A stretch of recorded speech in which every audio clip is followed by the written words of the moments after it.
everyone, and welcome. It's working. This is quite nice. I've got the stream on my phone on the right hand side just to double check that everything's come through. Yes, it is working. Great.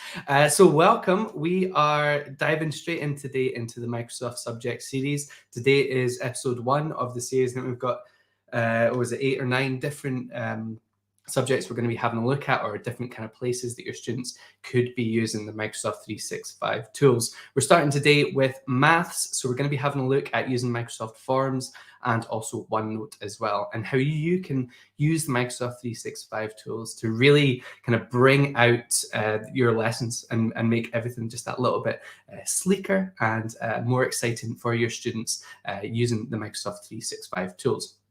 Before I forget today, because I will forget, we do have a survey for the end of the session today. We've only got 20 minutes or so, so I'm just going to share this just now, and I'll share it at the end of the session as well today. So that we've got bit.ly link, bit.ly/TAS-maths365. And there it's just going to ask you a couple of questions about today's session and kind of gauge what you've enjoyed, if we were missing anything, if we could kind of add anything into these sessions for the future ones. So just let us know your kind of thoughts on today's session down at the link just in there, bit.ly/TAS-maths365. Okay. So I'm going to share my screen now. Before I do that, I just need to move the screens around a little bit. And I'm going to share this screen here. So give me 2 seconds. Share screen. I'm going to share this one. Let's just check that's worked. Perfect. Okay, there. Okay, so the first thing I'm going to show you today is how you can use Microsoft Forms to kind of ask those maths questions of your students and bring those those questions that you would use typically your textbook or your jotter for, and how we can bring that into our Microsoft Forms Now digital learning. So the first thing you'll notice is that we've got all these new styles here on Microsoft Forms. They're up in the top right-hand corner. They've got loads of different things that you can include, including background music. I have got it turned off there just now. We don't. That's fine.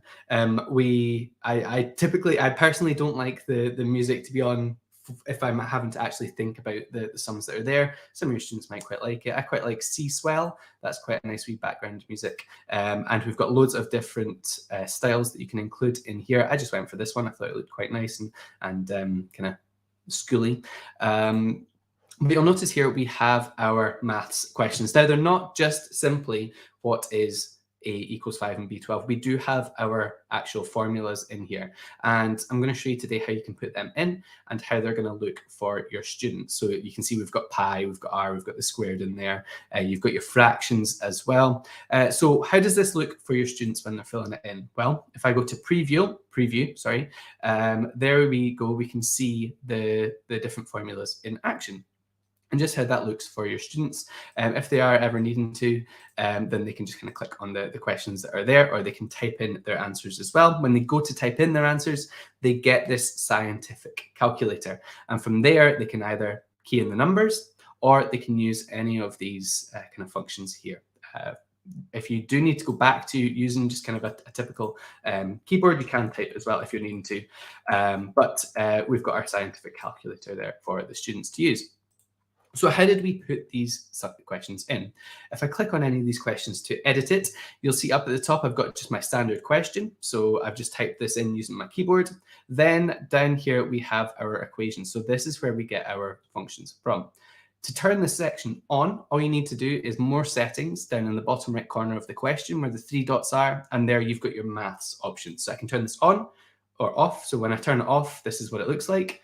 And then when I turn it back on again, maths, it actually kind of puts it into that equation for us. If you do need to bring up the scientific calculator for yourself when you're putting any of these things in, all you need to do is hit on the little FX over on the right hand side, the kind of similarly as you would to on your Microsoft Excel workbooks as well. Click on the FX, and there you can type in everything.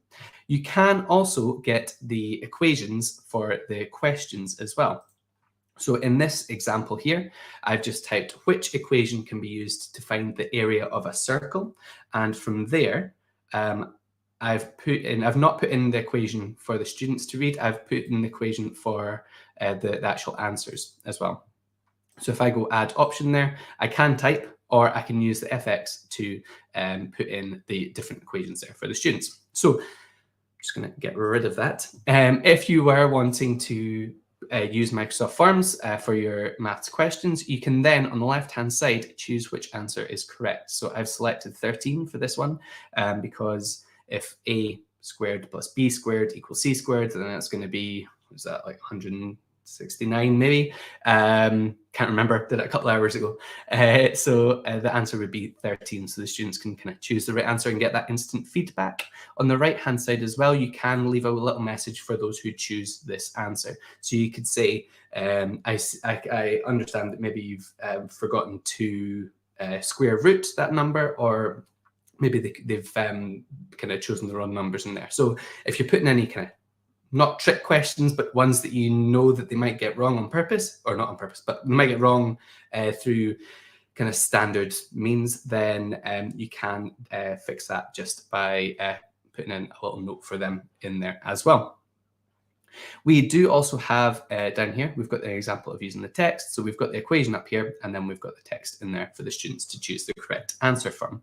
You can add in options by clicking add option. And in here, I need to select the correct answer. So the area of a triangle, there we go, that's selecting the correct answer. Down here, for the last one, I've put in this answer as just a standard text question. So when I go add new, all the ones above are choice. This one here is text. So for within here, I'm not giving the answers to the students to choose from. They have to type in the correct answer themselves. You can have more than one correct answer just by clicking add answer. But for this one here, the answer is 16. Yeah, so that is how you can use Microsoft Forms to support your maths lessons. In this example, I've also got a 30-minute timer on. So maybe you're wanting to do this as kind of like a quick kind of say a quick minute of maths at the start of the day, just to see how many of your students are understanding the topics, or just you do it every single day, watch that progression as they understand the different theories that you've been teaching them. You can use it however you like. So that is how to use Microsoft Forms with your students for maths. We're now going to have a look at using OneNote. So I'm just going to get a wee drink of juice here. So within our Microsoft OneNote here, I've created just a couple of wee sections for us to have a little look at today. So ink to maths, this is the first thing that I'm going to show you today. So I've written the steps out in case you need a screenshot or come back to these. I wonder if I can zoom in a wee bit for you. There we go. Let's just pull this over a wee bit. Okay, so ink to maths. So the first thing we need to do is we need to draw the sum. Then we're going to click on the cursor again, and we're going to highlight that maths sum. Then we're going to click on the math assistant, and then we're going to ink that sum to math. Okay, so the first thing we need to do is we need to draw. So up at the top left-hand corner, we're going to go to draw, and from there, I'm going to click on the pencil tool or pen. You can change your color if you need to, but I'm just going to draw. I'm using my mouse to do that today. If you've got a tablet or a touchscreen device, then you can use your finger to draw. So I've got here, you can touch to draw if you do have that ability. And if not, you can just use your touchpad as well. So I'm going to do my first sum. Let's just keep it nice and simple today. So let's go for 3 plus 4 equals. Okay, so the next step is click on the cursor again. So over here on the left-hand side, so type and highlight the sum. So we're just going to do that now. Just going to highlight my sum there. And from there, we're going to click Math Assistant up at the top. And it's going to give us the sum here. Now, if you need to fix it and it's got something wrong, you can do that by clicking Fix It, or you can click Ink to Math. Okay, and that's going to take your drawings and it's going to turn it into the maths equation there. We can do the same if I just clear this, get rid of that. We can do the same for example, 5 squared plus 12 squared equals. Again, we select the cursor, select all of the drawn text there and go Math Assistant. And there we've got our 5 squared plus 12 squared equals. So it doesn't just have to be that drawing. We can then ink to math, and there we go. We've written it out for our students as well. So that is how you can use the ink to math part of the Maths Assistant. The next thing I'm going to show you is how to evaluate. So this is going to actually answer the questions that you are asking of your students. So first thing we need to do, let's just zoom in again for you here. We've got draw your sum, then click the cursor to highlight, click the Math Assistant, and instead of going ink to math, we're going to go to evaluate this time. So let's draw in our sum. Let's keep it nice and simple for you again today. So 3 plus 4 equals. Okay, I'm then going to use the cursor to click and highlight, and we're going to, oops, let's try that again. Highlight all of the drawn text in here, Math Assistant, and oops, that's not worked that time. Let's try this again. I'm just going to delete these ones. Sometimes the pluses don't really like my, let's try this. The 3, there we go, goodbye 3. Let's try this again. So 3 plus 4 equals,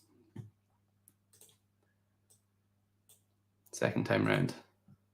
Okay, there we go. So I could have used fix it there as well, but we've got the 3 plus 4 here. Now this time we want to evaluate, so this is going to answer the question for us.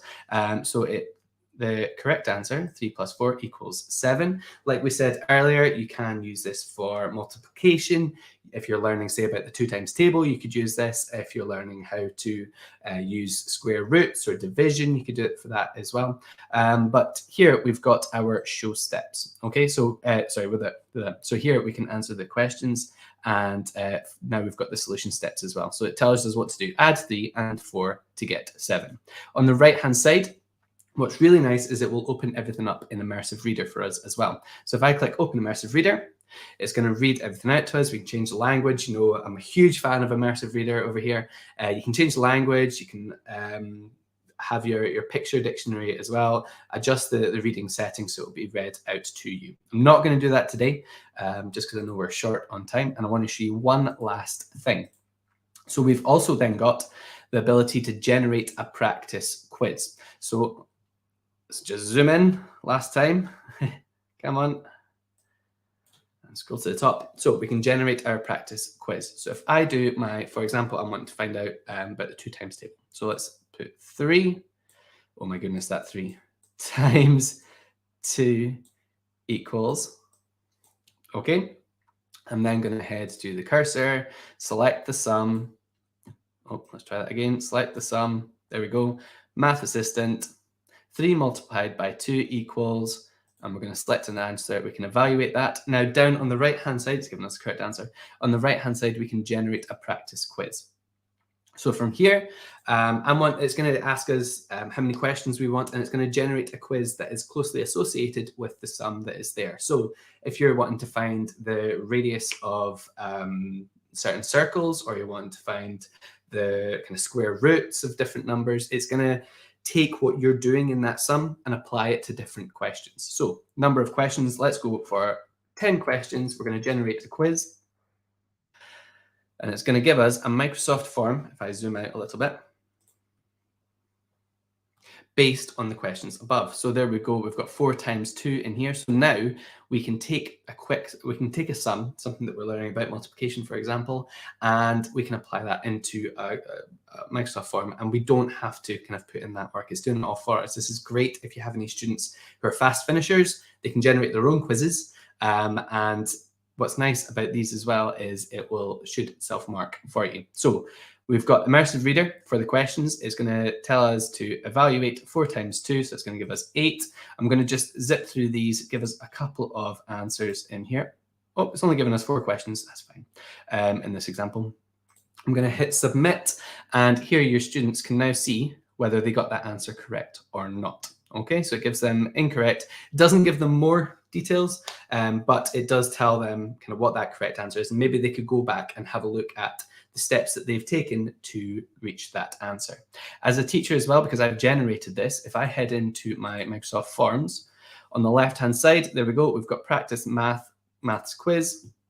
And within here, we have all of the questions that have just been asked, and I can see the responses and how many got it correct or incorrect as well. Okay, so it took me only 45 seconds to complete that. So you've got all that data there, and you can open it in Excel and export that as a spreadsheet. Okay, so those are just some two kind of main examples of how you can enhance your maths lessons by using Microsoft 365. Today we had a look at using Microsoft Forms, and from there, nope, let's go back. It was this one, maths. And from there, we can include different formulas in our questions. We can have correct answers, and we can ask our students to complete a quiz for their maths. We can also use OneNote, where we can draw the numbers and the questions there, and we can ink it to maths, so ink it to text essentially. We can actually answer that question, and we can evaluate the sum there, and we can generate a practice quiz as well. So those are a few wee bits. I'm just going to stop sharing the screen just now and pull this back up to the top here.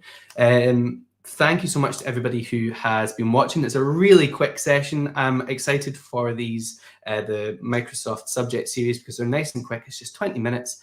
Join us, discover something new, and yeah, have a little bit of kind of a chiller after a long day. On the bottom of the screen just now, you're going to see we've got our survey, so please do let us know how you've got on with today's session. Really looking forward to kind of seeing the things that people have liked the most. So it's just bit.ly/TAS, that's for TA Scotland, dash maths 365. Okay, down at the bottom, you'll notice as well we've got the TA Scotland Twitter account and my @Niall Ridgway account as well. Feel free, follow us on Twitter, drop me a wee message, let me know how you've got on today, share your screenshots, share any hints and tips as well that you've got for us. And yeah, I hope you've enjoyed today's session, and we'll see you tomorrow for Expressive Arts. If you know anybody that's interested, share the link from today from maths and tomorrow's live stream for Expressive Arts. Let everybody join in the session and explore the fun things that we're going to be linking the Expressive Arts as quite a big kind of subject area into Microsoft 365. I can see somebody's added a comment from Gary. Nice to see you, Gary. I'll put it up on the screen, just a wee smiley face there. So have a good one. I'll see you tomorrow. Have a nice evening, and yeah, see you soon.